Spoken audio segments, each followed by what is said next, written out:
ఇది Singapore city. దశాబ్దాల పాటు పారిశ్రామిక విప్లవం ద్వారా సాధించిన ప్రగతితో అగ్రరాజ్యాలకు ధీటుగా ప్రపంచమంతా విస్తుపోయేలా రాజధానిని నిర్మించుకుంది. ఇప్పుడు ఇదే ప్రపంచానికి మోడల్ సిటీ. అంత ప్లాన్డ్ గా, ఆర్గనైజ్డ్ గా ఈ సిటీ నిర్మాణం జరిగింది. ఎటు చూసినా ఆకాశ హర్మ్యాలు, నీట్ గా రోడ్లు. కన్ను కుట్టేలా ఉంటుంది సింగపూర్ అభివృద్ధి.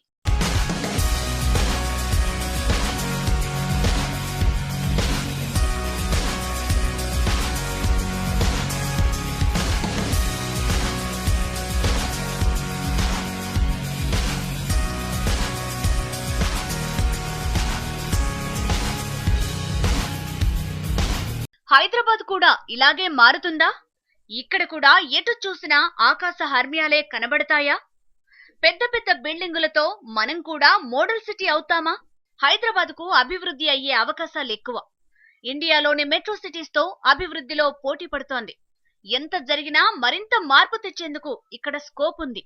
అందుకే దీన్ని దేశంలోని మోడల్ సిటీస్ లో ఒకటిగా చేయాలని కేసీఆర్ సర్కార్ భావిస్తోంది. ఘనమైన చరిత్ర ఉన్న హైదరాబాద్ కు మోడర్న్ టచ్ ఇస్తే ప్రపంచ స్థాయి నగరాల్లో ఒకటిగా మారుతుందని కేసీఆర్ ప్లాన్. అందుకే శరవేగంగా మార్పులు జరగాలని అధికారులను పురమాయించారు.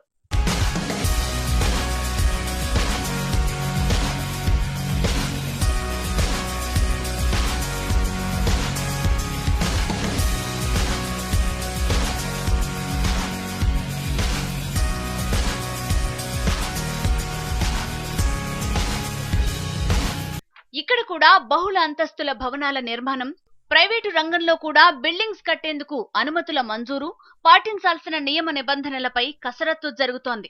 అన్ని అనుకున్నట్లు జరిగితే జూబ్లీహిల్స్, బంజారాహిల్స్, మాదాపూర్ లాగే నగరంలోనే మిగిలిన ప్రాంతాలు కూడా తళతళలాడుతాయి. మోడల్ సిటీలకు మనమేం తక్కువ కాదనే అభివృద్ధి చూపించేందుకు సర్కార్ సిద్ధంగా ఉన్నట్లు అధికారులు అంటున్నారు. హుస్సేన్ సాగర్ ను క్లీన్ చేయడం అనేది కూడా ఒక ప్రాజెక్ట్ ఉంది. సో హుస్సేన్ సాగర్ ను క్లీన్ చేసిన తర్వాత బెస్ట్ వాటర్ ఉంటుంది, స్మెల్ ఉండదు, ఏముండదు. కాబట్టి దీన్ని ఒక అడ్వాంటేజ్గా తీసుకొని చుట్టుపక్కల కూడా డెవలప్ చేసినట్టయితే డెవలప్మెంట్ పాయింట్ కాకుండా కూడా మనకు ఉపాధి ఉండడము, తర్వాత టూరిస్ట్ స్పాట్స్ ఇంక్రీజ్ కావడము ఇవన్నీ జరుగుతుంది. కనీసం హుస్సేన్ సాగర్ చుట్టుపక్కల వాటర్ బాడీ ఉంది కాబట్టి ఒక రకమైన కొన్ని గేమ్స్, స్పోర్ట్స్ ఇలా కొంచెం పిక్నిక్ స్పాట్ టైప్లో చేసినట్టయితే కొంచెం బాగుంటుందన్న ఉద్దేశంతో ఈ మధ్య కాలంలో దాని గురించి తెలంగాణ రాష్ట్ర ప్రభుత్వం దృష్టి పెట్టి ఒక కార్యక్రమం తీసుకుంటుంది. సింగపూర్ పర్యటనలో ప్రతి విషయాన్ని అడిగి తెలుసుకున్న కేసీఆర్ బిల్డింగులు కట్టడమే కాదు, గ్రీనరీ విషయంలో కూడా ప్రత్యేకమైన శ్రద్ధ కనబర్చాలని ఆదేశించారు. హుస్సేన్ సాగర్ చుట్టూ ఉన్న స్థలాన్ని పూర్తిగా మోడిఫై చేసి ఇక్కడ పెట్రోనాస్ టవర్ల రేంజ్ లో బిల్డింగులు కట్టాలని సర్కార్ నిర్ణయించింది. ఇందుకోసం రెవెన్యూ, రోడ్స్ అండ్ బిల్డింగ్స్, ఆర్థిక శాఖ అధికారులతో సమావేశమైన కేసీఆర్ ఎట్టి పరిస్థితుల్లో తగ్గేది లేదని డిసైడ్ అయ్యారు. ఇందుకోసం 100 కోట్లు కూడా దాదాపుగా విడుదలైనట్లే. హైదరాబాద్ లో అభివృద్ధితో పాటు హుస్సేన్ సాగర్ చుట్టుపక్కల ఆకాశ హర్మ్యాల కోసం అన్ని అనుమతులు మంజూరు అయ్యేలా చర్యలు తీసుకోవాలని అధికారులను ఆదేశించారు. ముంబైలో సముద్ర తీరంలో ఉన్న టవర్స్ కు ధీటుగా వీటి నిర్మాణం జరగాలని, పెట్రోనాస్ టవర్ల లాగానే ఇవి కనబడాలని కేసీఆర్ సూచించారు.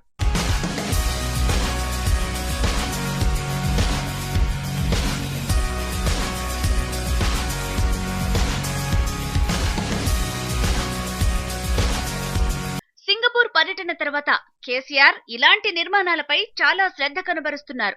అధికారులతో మీటింగుల్లోనూ సింగపూర్ మాటే ఎక్కువగా మాట్లాడుతున్నారు. అందుకే అత్యాధునికమైన సాంకేతికతను వినియోగిస్తూ నిర్మాణంలో ఎక్కడా కాంప్రమైజ్ కావద్దని అధికారులకు ఆదేశాలిచ్చారు. అధికారులతో మాట్లాడి హుస్సేన్ సాగర్ చుట్టుపక్కల ఎలా ఉండాలనే దానిపై ఊహా చిత్రాలను కూడా డిజైన్ చేశారు. 60 నుంచి 100 అంతస్తుల బిల్డింగ్స్ కట్టాలని, దీంతో భాగ్యనగరం రూపురేఖలు మారిపోవాలంటోంది. దీనికి తోడు మెట్రో కూడా అందుబాటులోకి వస్తే షాందార్ సిటీగా హైదరాబాద్ మారిపోవడం కష్టమేం కాదు.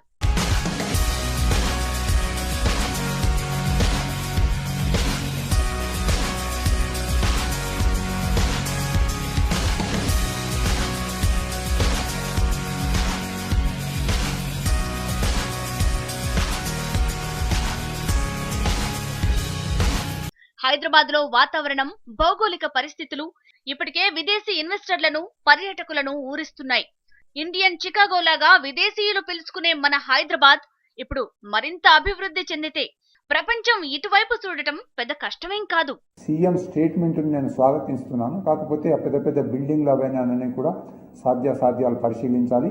టెక్నికల్గా సాధ్యమైనా కానీ అది పర్యావరణానికి ఇది కాకుండా చూసుకొని ఆ బిల్డింగ్ కూడా కట్టిన అభ్యంతరమైంది. హుస్సేన్ సాగర్ చుట్టూ బిల్డింగులు కట్టాలనుకోవడం మంచిదే, కానీ బిల్డింగులు కట్టడానికి ముందే సాగరాన్ని క్లీన్ చేయాలి.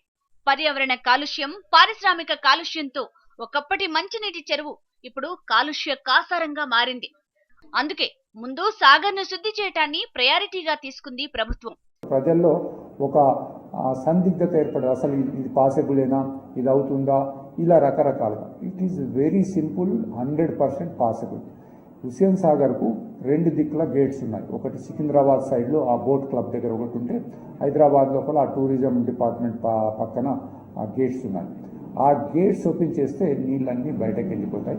తర్వాత ఇంకా కొన్ని నీళ్ళు లోపల ఉన్నట్టయితే ఒక 2 గేట్స్ కొద్దిగా పలగొట్టేసేస్తే మొత్తం నీళ్ళు వెళ్తాయి, లేదా పంపింగ్ చేయొచ్చు. కాకపోతే గేట్స్ అన్ని ఒకేసారి ఓపెన్ చేస్తే కింద నాల అశోక్ నగర్, తర్వాత చిక్కడిపల్లి ఆ ప్రాంతాల నుంచి పోతుంది. కాబట్టి ప్రజలకు ఇబ్బంది అవుతుంది అనుకుంటే ఆ నాలాలో ఎంతైతే నీళ్లు తీసుకోగలుగుతుందో అంతనే ఓపెన్ చేసినట్టయితే ఒక 15 days లోపల శుభ్రంగా నీళ్ళంతా తీసేయచ్చు. తర్వాత ఒక 1-2 months గ్యాప్ ఇచ్చి అది ఎండిన తర్వాత మట్టి అంతా కూడా తీసేయచ్చు. హుస్సేన్ సాగర్ చుట్టుపక్కల కాలువల నుంచి వస్తున్న పారిశ్రామిక వ్యర్థాలను దారి మళ్లించేందుకు ప్రణాళికలు రూపొందిస్తోంది.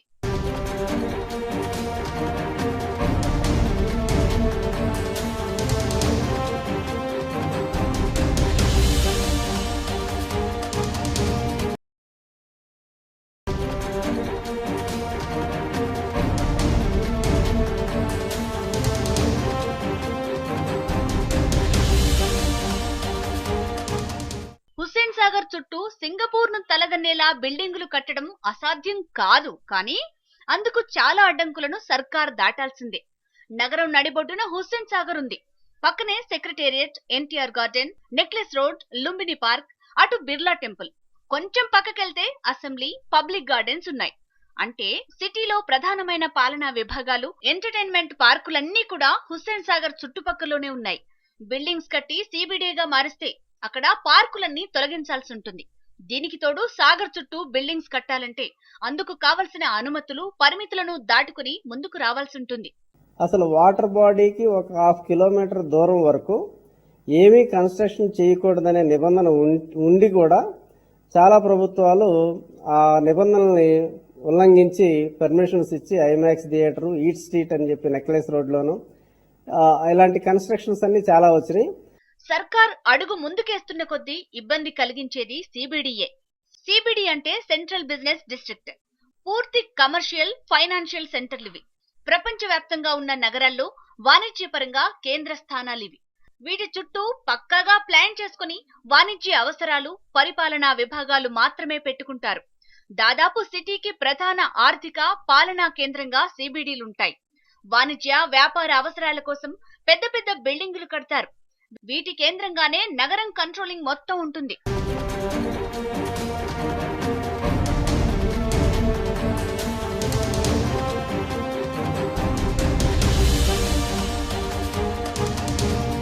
ఈ CBDల ఆధారంగానే సిటీ స్టేటస్ ను అంచనా వేస్తారు.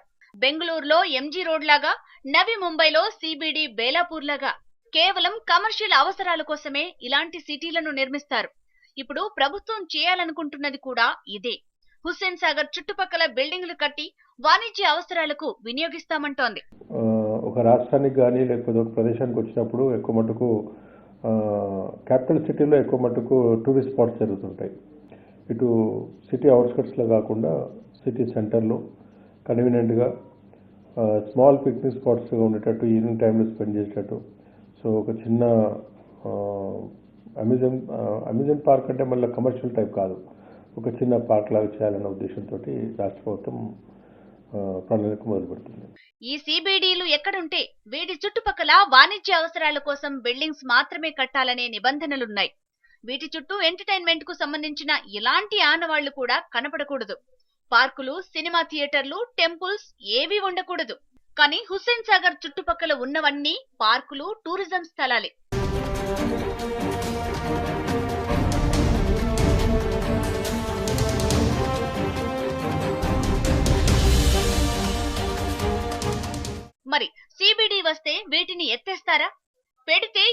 విశాలమైన స్థలం ఎక్కడ దొరుకుతుంది? సిబిడికి ఓకే అయితే హుస్సేన్ సాగర్ చుట్టుపక్కల ఇతర నిర్మాణాలు ఏవీ జరగటానికి వీల్లేదు. ఈ కంజెషన్ అనేది మనం ఇంకా పొల్యూషన్ పెంచడం అనేది ఇప్పటికే మనం హుస్సేన్ సాగర్ అనేది నార్మల్ వాటర్ బాడీస్ కంటే 40 రెట్లు కలుషితం అయిపోయి ఉంది. అటువంటి చోట మనం ఈ ప్రయోగాలు ఇంకా చేస్తూ ఉంటే అది ఇంకా ఇంకా కలుషితం అయిపోయి ఉన్న డ్రైనేజ్ వాటర్ని పంపించుకోలేక మనం ప్యూరిఫై చేయలేక మూసీ నదిని కూడా పాడు చేసాం. ఈ హుస్సేన్ సాగర్ బాగుపడుతుంది అనేది ఇటువంటి ప్రయోగం వల్ల ఏమి మనకి హుస్సేన్ సాగర్ బాగుపడటం అనేది జరగదు. పర్యావరణ చట్టాలను పరిగణనలోకి తీసుకుంటే హుస్సేన్ సాగర్ చుట్టుపక్కల ఎలాంటి నిర్మాణాలు చేయకూడదు. అసలు వాణిజ్య అవసరాలకు సాగర్ పరిసరాలు వాడకూడదు. కానీ పరిస్థితి అలా లేదు. ఉన్న 4 పార్కులు సాగర్ పక్కనే ఉన్నాయి. చట్టంలోని 4.2 సెక్షన్ లో సూచించినట్లు పరిసరాల్లో ఆక్రమణలు తొలగించి చెరువులను పునరుద్ధరించాలి. కానీ ఇప్పటికే సాగర్ లో చాలా ప్రాంతం కబ్జా అయిపోయింది. చెరువు పరిధి రోజు రోజుకు కుంచుకుపోతోంది. మంచినీటి చెరువు ఇప్పుడు కాలుష్యం కోరల్లో చిక్కుకుంటే దీన్ని శుద్ధి చేసి చట్టం ప్రకారం నిర్మాణాలు జరగకుండా చూడాలి. మరి ప్రభుత్వం ప్లాన్ చేస్తున్నది మాత్రం వేరేలా ఉంది. ఈ మొత్తం నీళ్ళని తీసేస్తే మళ్ళీ ఎట్లా నిండుతుంది? Every year Hussain Sagar capacity కంటే 3 ఇంతల నీళ్లు దాంట్లోకి వస్తాయి. ఆ నాళాల ద్వారా వదులుతూనే ఉంటాం. కాబట్టి ఆ మొత్తం నీళ్ళు తీసేస్తే ఆగస్టు వరకు మళ్ళీ నిండిపోతుంది. దాంట్లో మనకు ఎటువంటి డౌట్ లేదు. హైదరాబాద్ నగరంలో 30 ఇంచుల వర్షపాతం ఉంటుంది. ఒక్క సంవత్సరంలోనే హుస్సేన్ సాగర్ చక్కగా నిండిపోతుంది. ఇక రెండవది, చుట్టుపక్కల ఆ నెక్లెస్ రోడ్ మీద ఈటరీస్ ఉన్నాయి, హోటల్స్ బాగా వచ్చినాయి. ఈ హోటల్స్ కూడా ఎంత కంట్రోల్ చేసినా ఆ టాయిలెట్ వాటరే కావచ్చు, వాళ్ళు వంట పాత్రలు కడగడం ఆ నీళ్ళంతా దాంట్లోకి వదిలడం తప్పదన్నమాట. సో ఆ హోటల్స్ని కూడా అక్కడి నుంచి షిఫ్ట్ చేసేసేసి ఆ నెక్లెస్ రోడ్ అంతా కూడా చిన్న చిన్న ఎగ్జిబిషన్స్కు మీటింగ్స్కు పెట్టుకుంటే బాగానే ఉంటుంది. చెరువుల పక్కన ఉన్న ఆక్రమణలు తొలగించి ఆ భూమిని కూడా చెరువులో కలపాలి. కానీ హుస్సేన్ సాగర్ లో భూమి కబ్జా అవటమే తప్ప చెరువులో కలిపిన దాఖలాలు లేవు. ఇకపై జరిగినా ఏం చెయ్యలేని పరిస్థితి. అందుకే ప్రభుత్వం ఆ స్థలాల్లో కమర్షియల్ బిల్డింగ్స్ కట్టాలని ప్లాన్ చేస్తోంది. ప్రైవేటు వ్యక్తుల చేతుల్లోకి వెళ్లటం కన్నా ప్రభుత్వమే వాటిని జప్తు చేసుకుంటే మంచిదే. కానీ పర్యావరణ చట్టాల ప్రకారం వాణిజ్య అవసరాలకు ఇవ్వటం వల్ల మరింత కాలుష్యం అవుతుందంటున్నారు. అంటే చుట్టుపక్కల ప్రస్తుతానికి చూసినట్టయితే ఎక్కువ మటుకు బిల్డింగ్స్ లేవు, చాలా తక్కువ బిల్డింగ్స్ ఉన్నాయి. ఉన్న వాటిల్లో కూడా ఎక్కువ మటుకు గవర్నమెంట్ బిల్డింగ్, తర్వాత గవర్నమెంట్ ఏరియాసే. సో దాన్ని ఇమీడియట్గా తీసి వేరే దగ్గర షిఫ్ట్ చేయడంలో పెద్ద ఇబ్బందికరంగా ఉండదు. లేదా ప్రైవేట్ ఏదైనా ఉన్నా కూడా మళ్ళీ దానికి డబ్బులు ఖర్చు పెట్టాలి, అది కాకుండా వేరే డబ్బులు ఎక్స్పెండిచర్ అవుతుంది. కాబట్టి అటువంటి సిచ్యువేషన్ లేదు. కాబట్టి గవర్నమెంట్ ల్యాండ్ ఉంది, గవర్నమెంట్ బిల్డింగ్స్ ఉన్నాయి. సో డెఫినెట్గా ఎక్కువ ఎక్స్పెండిచర్ ఇన్ఫ్రాస్ట్రక్చర్ మీద కాన్సన్ట్రేట్ చేయవచ్చు తప్పించి కంపెన్సేషన్ మీద ఎక్కువ డబ్బులు ఖర్చు పెట్టే అవసరం ఉండదు. దీనికి తోడు అన్ని అడ్డంకులు తొలగిపోవాలంటే 2001 నుంచి హుస్సేన్ సాగర్ పరిసరాలపై ఉన్న అన్ని కేసులను ముందుగా క్లియర్ చేసుకోవాలి. ఇప్పటికే చాలా కేసులు పెండింగ్ లో ఉన్నాయి. నగరం అభివృద్ధి చెందుతుందంటే పెద్ద పెద్ద బిల్డింగులు కూడా ఉండాలి. వాటికి తగ్గ స్థాయిలో ఇన్ఫ్రాస్ట్రక్చర్ కావాలి. ఇన్ని సమస్యలున్న హుస్సేన్ సాగర్ చుట్టుపక్కల బిల్డింగ్ల నిర్మాణం సాధ్యమవుతుందా అనేదే ప్రశ్నార్థకం. డిసెంబర్ మొదటి వారం నుంచి పనులు మొదలు పెట్టాలని ప్రభుత్వం నిర్ణయించడంతో ఈ చట్టాల విషయంలో ఎలాంటి క్లారిటీ వచ్చింది? సిబిడిల విషయాన్ని తేల్చేశారా? ఇవే తేలాల్సిందిప్పుడు.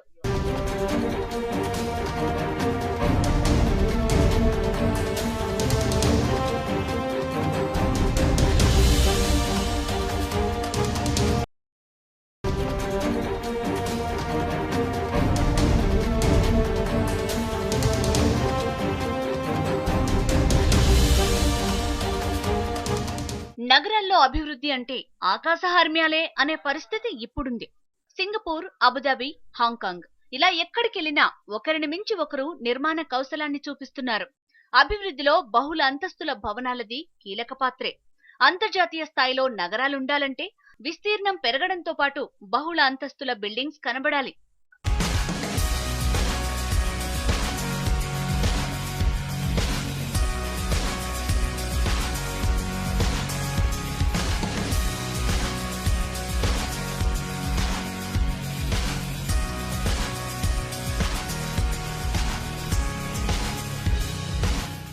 సిబిడిలను నిర్దేశించి అక్కడ ఇలాంటి బిల్డింగ్స్ కడితే సిటీకి ఇంకా మంచి రిచ్ లుక్ వస్తుంది.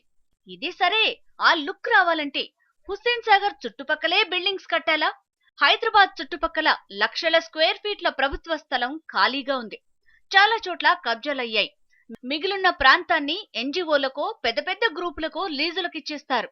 వాటి ద్వారా వస్తున్న లాభం కూడా పెద్దగా లేదు. అలాంటి వాటిని తీసుకుని అక్కడ సిబిడి నిర్మిస్తే హైదరాబాద్ భాగ్యరేఖ మారిపోతుంది. సింగపూర్ తరహాలో బిల్డింగ్స్ కట్టినా, ముంబై తీరంలో నిర్మించిన అల్ట్రా మోడల్ బిల్డింగ్స్ చూసినా హైదరాబాద్ ఏమాత్రం సరిపోదప్పుడు.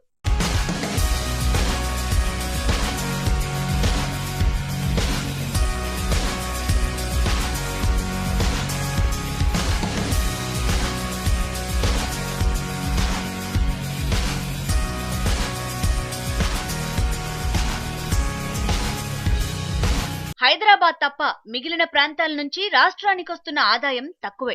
అలాంటప్పుడు 100 కోట్లతో పెట్రోనాస్ టవర్ల స్థాయిలో బిల్డింగ్స్ కట్టడం ఆర్థికంగా భారం అవుతుంది. అందుకే ప్రభుత్వం సాధ్యాసాధ్యాలను పరిశీలించాలి. సెక్రటేరియట్ చుట్టుపక్కల ఇప్పటికే ప్రభుత్వ అవసరాలకు సరిపోయేంత స్థలం ఉన్నందున వాణిజ్య భవనాలను వేరే చోట నిర్మిస్తే హుస్సేన్ సాగర్ చుట్టుపక్కల పార్కులు, థియేటర్లకు ఇబ్బంది ఉండదు. సాగర్ను శుద్ధి చేసి మళ్లీ పాత మంచినీటి సరస్సుగా మార్చేస్తే సిటీ కళ మరింత పెరుగుతుంది. హుస్సేన్ సాగర్ అనుకోగానే చాలా మంది ఒక నాగార్జున సాగర్ షేప్ లో ఊహించుకొని ఏదో అయిపోతుందని. హుస్సేన్ సాగర్ యొక్క ఏరియా సుమారుగా 5 స్క్వేర్ కిలోమీటర్స్. కొన్ని గ్రామాల్లో 3 స్క్వేర్ కిలోమీటర్లు, 4 స్క్వేర్ కిలోమీటర్ల పరిధిలో ఉన్నటువంటి పెద్ద పెద్ద చెరువులు ఉన్నాయి.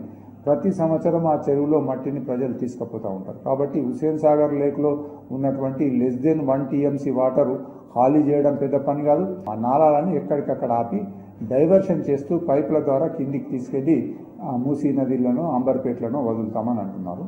ఈ 3 నాళాలు ఏవైతున్నాయో ఆల్రెడీ కొద్ది గొప్ప పని అయింది, ట్రీట్ అయింది. అంత డేంజరస్ కావు. డేంజరస్ ఉన్నదల్లా ఒకటే కూకట్పల్లి నాళ. కూకట్పల్లి నాళ క్యారీస్ ఆల్ కెమికల్స్, చాలా డేంజరస్ రసాయనాలను అది తీసుకొస్తుంది. కాబట్టి అది ఆపడానికి పొల్యూషన్ కంట్రోల్ బోర్డు శ్రద్ధతో పనిచేయాలి. ఇప్పటికే హైదరాబాద్ తప్ప తెలంగాణలోని మిగిలిన జిల్లాలను కరువు జిల్లాలుగా కేంద్ర ప్రభుత్వం గుర్తించింది. అక్కడ కూడా జిల్లా కేంద్రాలు తప్ప చుట్టుపక్కల ప్రాంతాలన్నీ అభివృద్ధికి దూరంగా ఉన్నాయి. సాధారణ స్థితికొచ్చేందుకే అక్కడ అనుకూల పరిస్థితులు లేవు. అలాంటప్పుడు అక్కడ అభివృద్ధి చేయడం ద్వారా వాటిని కూడా ప్రగతి పథంలో పరిగెట్టించొచ్చు. జిల్లాలన్నీ ఇలాంటి అభివృద్ధి కోసం ఎదురు చూస్తున్నాయి. సర్కార్ ఆ జిల్లాలపై దృష్టి పెట్టి అక్కడ సరైన మౌలిక వసతులు కలిగించగలిగితే ఆ ప్రాంతాల్లో కూడా గణనీయమైన మార్పొస్తుంది. ఇక్కడ అభివృద్ధి పేరుతో జరిగే ఖర్చుతో జిల్లాల్లో మరిన్ని వసతులను మెరుగుపరచొచ్చు. ట్యాంక్ బండ్ ఎంత పురాణ చరిత్ర ఉందో దాన్ని ఇంకా ఎక్కువ హైలైట్ చేయాలనే ఉద్దేశంతో ఈ ప్రాజెక్ట్. ఇదే ప్రాజెక్టు సేమ్ అవుట్స్కర్ట్స్లో కానీ, సిటీ అవుట్స్కర్ట్స్లో కానీ, లేకపోతే వేరే డిస్ట్రిక్ట్ హెడ్ క్వార్టర్స్లో కట్టమన్నది టాపిక్ కూడా డిస్కషన్ జరుగుతుంది. ఇప్పటికే హైదరాబాద్ అభివృద్ధి పథంలో దూసుకువెళ్తోంది. అందులో డౌటే లేదు. ప్రపంచ స్థాయి నగరాలతో పోటీ పడాలంటే మరింత అభివృద్ధి అవసరమే. అలాగని మొత్తం దృష్టంతా హైదరాబాద్ పైనే కాకుండా మెల్లిమెల్లగా పక్క జిల్లాలకు విస్తరిస్తే రాష్ట్రం మొత్తం ఏకకాలంలో అభివృద్ధి చెందే అవకాశం ఉంది. ఇప్పటికే నగరాన్ని ఆనుకుని ఉన్న జిల్లాల్లో అభివృద్ధి మొదలైంది. ఇటు రంగారెడ్డి, అటు నల్లగొండ, మహబూబ్ నగర్, మెదక్ జిల్లాల్లో భాగ్యనగరం అభివృద్ధి ప్రభావం కనబడుతోంది. హైదరాబాద్ పైనే కాకుండా అటువైపు కూడా చూస్తే మరింత వేగంగా అభివృద్ధి సాధ్యమవుతుంది.